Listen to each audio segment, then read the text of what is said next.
The sequence begins with the numbers 1, 1, 2, 3, 5, 8, 13, 21, 34, and continues indefinitely.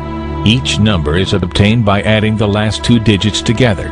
If we were to take a perfect or golden rectangle, break it down into smaller squares based on Fibonacci's sequence, and divide each with an arc, the patterns begin to take shape. We begin to see Fibonacci's spiral. The spiral in and of itself is insignificant. Its importance is revealed in where we find it. Take, for example, the sunflower. The display of its florets are in perfect spirals of 55, 34, and 21, the sequence of Fibonacci. The fruitlets of the pineapple create the same spiral based on the sequence. The pine cone does the same. As currents move through the ocean and the tide rolls onto the shore, the waves that bring in the tide curve into a spiral that can be mathematically diagrammed onto a plot at the points 1, 1, 2, 3, 5, 8, 13, 21, 34, and 55. Buds on trees, sand dollars, starfish, petals on flowers, and especially the nautilus shell are formed with this exact same blueprint. With each segment of growth, the nautilus adds to itself one more value on Fibonacci's scale. This blueprint can be seen around us on a small scale every day, but the greatest example of all is directly above our heads.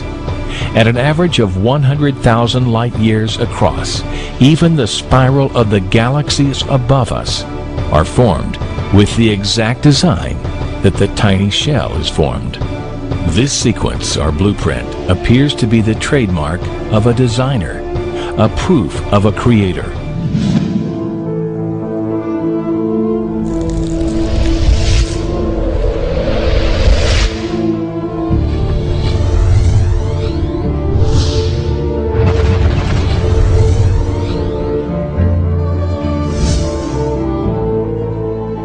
You speak about God. We call Allah God. What is Allah? Allah, from the Islamic perspective, means the God, the absolute, indivisible God. The Holy Quran says, "Qul huwa Allahu ahad." Say God is unique, one. Allahu samad. God is independent. Nothing depends. He depends on nothing. Everything depends on Him. Lam yalid. He does not beget, nor is He begotten, nor is He born. This absolute God has no frame of reference. Frame of reference implies something that is bound within time, matter, and space. The problem with these arguments is we keep constantly debating on the issue of bringing God to the relative world. The relative world cannot exist without an absolute creator, and that's the argument. You keep arguing on the issue of God in the relative sense. God is not transient. He is the necessary existent. We are the transient existent.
An absolute cannot be defined, but we understand it indirectly, for this relative universe can never exist without an absolute creator.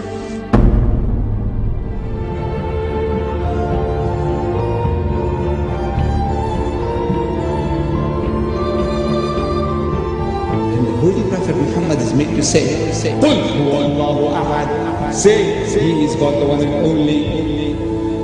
He said, Ahad, one and only. Jesus said, Echad, meaning one and only. Moses said, Echad, meaning one and only. What is the difference? It's the same word, meaning the same thing.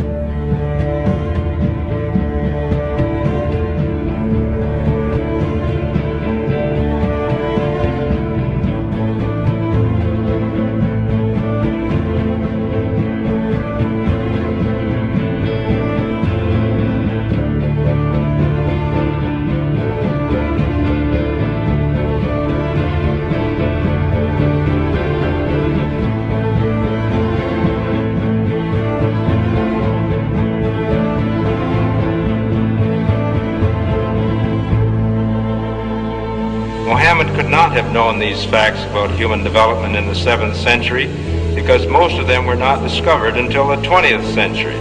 Muslims and others are justified in concluding that these facts could only have been revealed to Muhammad by the one who knows all about us, not only about how we developed, but how we live and function. The unity of these three faiths consists in the unity of God. You see, in the fundamentals of the teachings of Moses